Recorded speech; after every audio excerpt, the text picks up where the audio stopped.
ఇప్పుడే జీ5 app download చేయండి. చూడండి మీ ఫేవరెట్ టీవీ షోస్ ఎప్పుడైనా ఎక్కడైనా.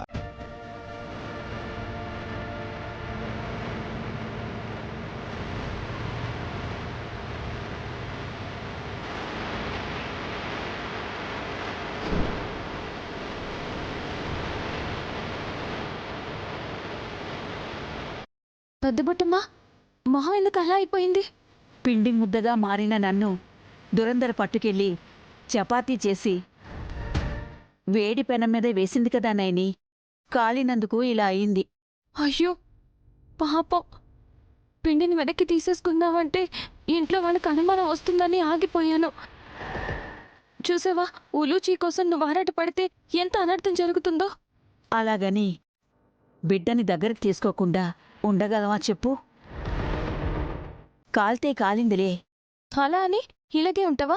ఉండు, పసుపు తీసుకొస్తా. ఆగునేని, నువ్వు ఏ మందు రాసినా కూడా ప్రయోజనం లేదు. అదేంటి పెద్దమ్మా, మంటగా ఉంటుంది, నొప్పి కూడా మొదలవుతుంది. బాధను భరిస్తూ ఎలా ఉంటావు? దీనికి వైద్యం లేకపోలేదు. అయితే మళ్ళీ సాహసం చేయాల్సొస్తుంది. మంద ఎక్కడుందో చెప్పు పెద్దమ్మా, నేను పట్టుకొస్తాను. నేనడిగితే నువ్వు ఆ పని చేయవేమో. చెప్పావంటే చేస్తాను. ఎక్కడుంది? ఇంట్లోనే. ఇంట్లోనా? ఎక్కడుంది? నైని, విడ్డూరంగా ఉంటుంది గాని విషయం ఏంటంటే, ఈ గాయాలు నయమవ్వాలంటే ఉలీచి పాపనే తీసుకురావాలి. మళ్ళీనా? చెప్పానా విస్తుపోతావని?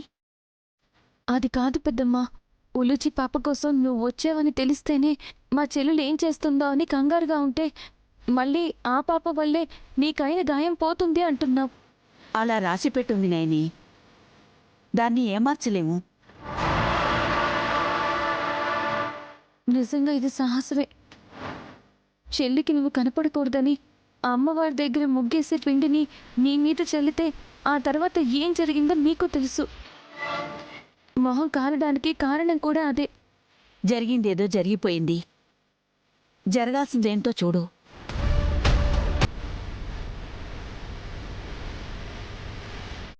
పాపగా కష్టం గాని పావుగా మారినప్పుడు సుమన కళ్ళు గప్పి తీసుకురావచ్చు. ఎలా? అమ్మవారికి పెట్టిన చీర కట్టి నీ వేషధారణ మారుస్తాను. అలా చేస్తే నేనందరికీ కనిపిస్తాను నైని. నిన్ను చూసినా మొహం కనిపించకుండా జాగ్రత్త తీసుకుందాం, సరేనా? చీకటి పండి పెద్దమ్మా. జీ5 యాప్ డౌన్లోడ్ చేసి అన్ని ఎపిసోడ్స్ పూర్తి ఉచితంగా చూడండి.